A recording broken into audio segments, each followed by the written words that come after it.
Welcome to the Daughter Arise channel. My name is Yvonne and this channel is all about bringing you content about childhood sexual abuse. On this channel I share things to do with my experience of going through this childhood trauma. I also share from time to time news stories and add my thoughts and commentary to them, and also as well from time to time I interview other survivors and their supporters in hopes of raising awareness of this childhood trauma. So if this is the type of content you're looking for, please hit the subscribe button and the notification bell so that you can be notified of any new uploads, and if you do like the content, please do hit the thumbs up. So in today's video I want to share my thoughts on an interview that I watched on a YouTube channel called The Overlap. It was with a footballer named Dele Alli over here in the UK. I don't know much about football, so please forgive me if you're a football fan and I'm getting some of the details a little bit mixed up. I think he's a midfielder and he currently plays for Tottenham. If I am wrong, I will put the actual football team that he plays for just here. But anyway, he is a very successful young man, a very influential and rich young man, because obviously he's played football for a number of years and he's very, very talented. On this interview on the YouTube channel Overlap, he was interviewed by another footballer. I think his name is Gary Neville, and he is also a footballer that has played for quite a few Premier League clubs. I think he's now retired or he's a manager.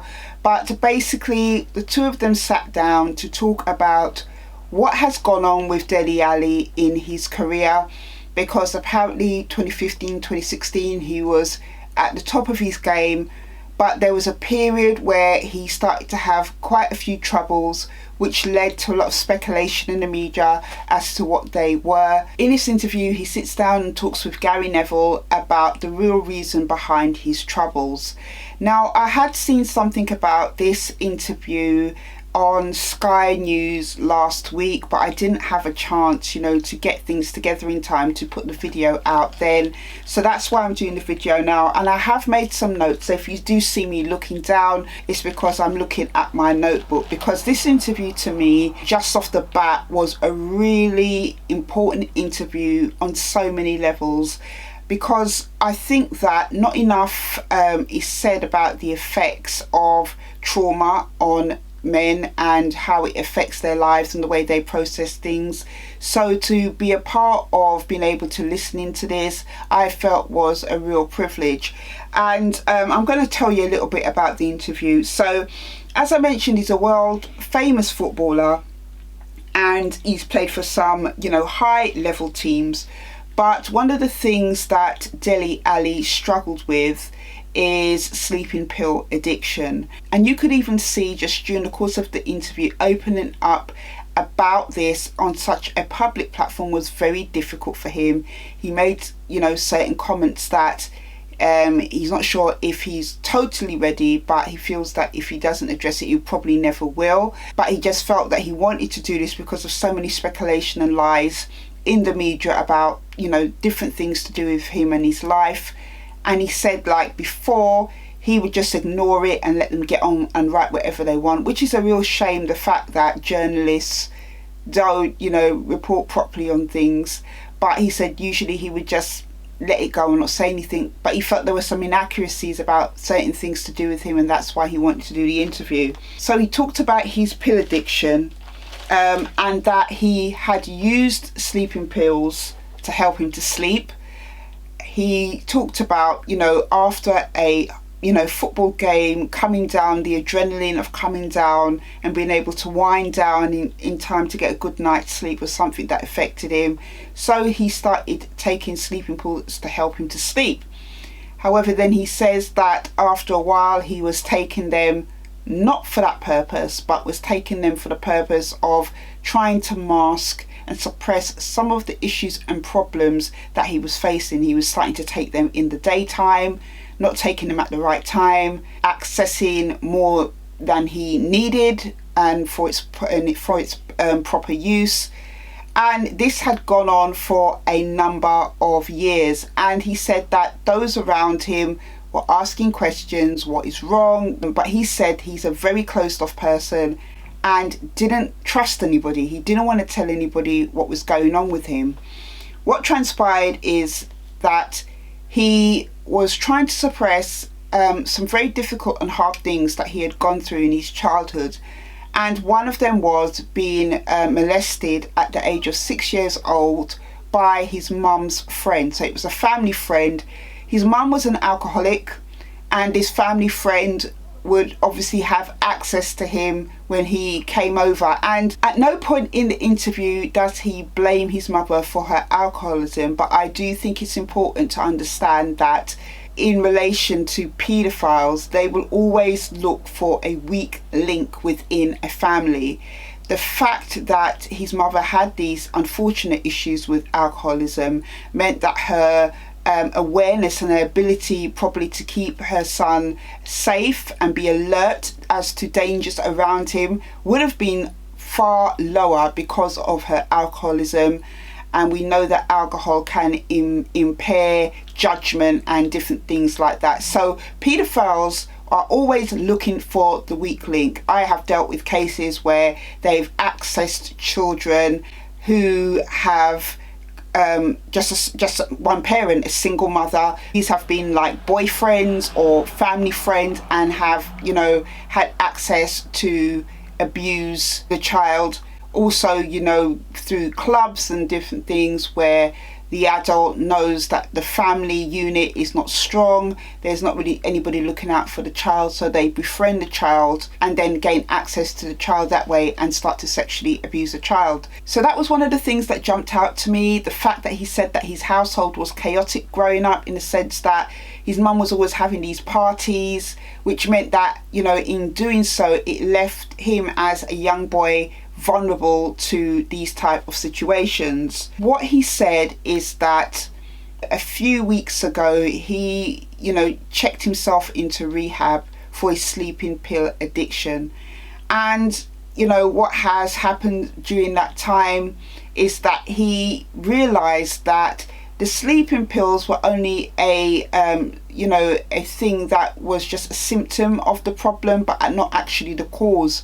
And when he went through therapy and started to unpeel some of the traumatic things from his childhood, he realized that one of the things that really did have an impact on him was the sexual abuse that he endured at the age of 6 years old. Now, it's important to say here that even though he didn't go into the nitty-gritty details of what those abusive encounters with this male friend of his mum entailed, the very fact that Dele Alli, as a male figure in the UK who is highly influential, has a lot of followers, is seen as somebody, because we are talking about the society that we're living in now, and it's unfortunate that I have to even mention this, the fact that he looks cool, the fact that he's talented, the fact that he's rich. These are all things that young people, especially social media kind of young people, look up to, is hugely significant, because other young boys are going to look on him, and if they've gone through sexual abuse as young boys themselves, they're going to see somebody who has gone through it that looks like them, that's somebody that they can relate to, which is, you know, going to have a huge impact. Dele Alli then goes on to talk about a sequence of events which, in my opinion, definitely had an influence of child sexual abuse. So he says that obviously at 6 he was sexually abused. At 7 his mum sends him to Africa to his dad because of unmanageable behaviour. Now, a lot of CSA survivors, I went through it myself, many that I have supported in this organisation over the last 12 years, even just reading books about childhood sexual abuse.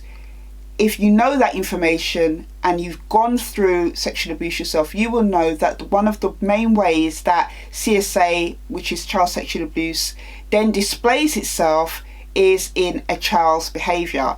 In my book, Daughter Arise, I talked about how my behaviour changed after my dad started to sexually abuse me at 9 years old. 1 minute I would be loud and naughty, the next minute I would be withdrawn and upset. My behaviour was all over the place. So soon after he was starting to be sexually abused at 6, his behaviour started to change. Now, adults around him that would have been aware, that would have been sensitive to his changes, would have probably have picked up something was wrong. You know, the people around him, like his mother, saw this naughty behaviour, saw him acting up, playing up, and said, right, he needs discipline. But really what he was displaying was a cry for help. Something wasn't right with him. Obviously, he had experienced the trauma of sexual abuse, but also he was going through the trauma of the things to do with his mother's addiction and how that was affecting his life. So he's over there for a year, and then he comes back at 8. He's now smoking at the age of 8. He's also dealing drugs at the age of 8 or 9, I think it is. How he explains it is that the elders would get him to carry drugs in his football kit or in his bag, because no one would suspect that he was a runner or anything like that, because, you know, he's a young boy. And by the end of, I think by the age of 11, 12, he said that he was hung over a bridge by an older person, which all these traumatic events, it's no wonder that, you know, he had trouble later on in life, you know, functioning, because he spent a lot of time suppressing the feelings to do with so many different things, trying to cope, trying to deal with so many life changes. And then at the age of 12, he was adopted by a wonderful family who started to show him love. And he said that for a period of about 4 years, his life was okay. And then after that, his life started to take a little bit more of a wrong turn again. And that led up to where he was a couple months ago, where he went and sought help for sleeping pill addiction. I really found this interview to be really, really powerful. There were a couple of times where Dele Alli broke down in tears. Gary Neville, the interviewer, did an excellent job of interviewing him. He gave him the space in the interview to talk. He asked all the right questions. He listened. And even at the time where Dele Alli seemed very tearful at times, he put a reassuring hand on his knee to say it's okay, you know, because, you know, Dele Alli at one stage said, I'm sorry. And Gary said to him, there's nothing to be sorry for. And I felt really touched by that.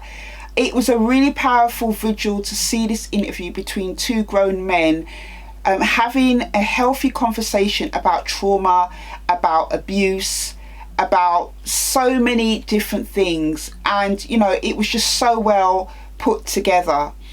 I think that Dele Alli has done an amazing job of opening up a conversation about sexual abuse of boys, and being able to display tears as a man is another powerful thing, because too often, and in my work that I do as founder of Daughter Arise, where I've supported men as well as women that have gone through childhood sexual abuse, too often boys are growing up in society where they have this perception that boys don't cry, men are supposed to be strong.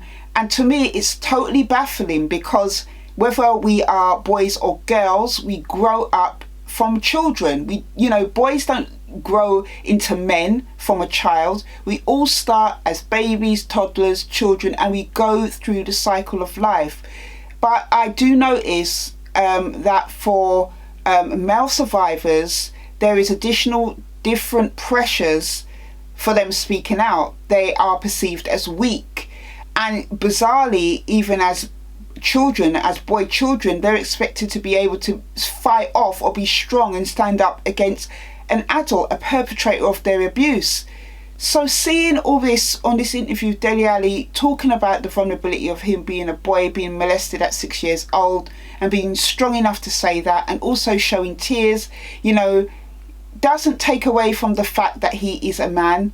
It's just him showing his emotion as a human. And I think for male survivors who have gone through it, who have been told all these things as boys, to see that will break down a lot of the lies they may have believed about their experience and about who they are as a man, and how things are not supposed to affect them. Another thing that I felt was really important during this interview is the fact that he talked about therapy and having access to go to this clinic in the USA for 6 weeks, being around other everyday people who had gone through trauma. And one of the things that he says, and it's something in a book that Nadine Burke that I've got said, that trauma can impact the body in so many different ways. I am going to continue the series of that book. I started it ages ago, and you know, I just kind of got sidetracked. But he talks about how the body can hold trauma, and you can suppress trauma for so long, but sooner or later it ends up manifesting itself somewhere down the line. And that's something that I've often talked about in my workshop, Find Your Voice. And I often talked about my experience of having 2 nervous breakdowns in my 20s, where I gave the kind of vision of it being like pushing down rubbish into a bin, and you know, you're pushing it down, and you can no longer close the lid.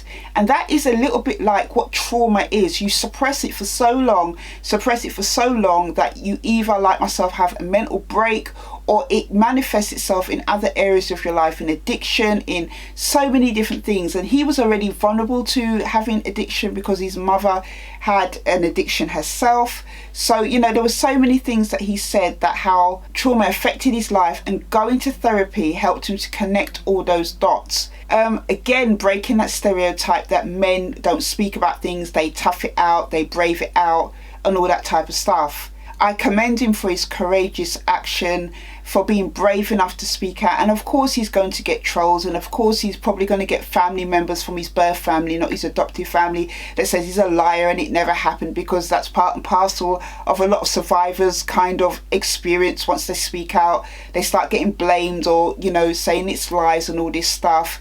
But, you know, he's very brave in speaking out and sharing his journey with us. And I just want to finish with this quote by Dele. He says, "It doesn't make you weak to get help.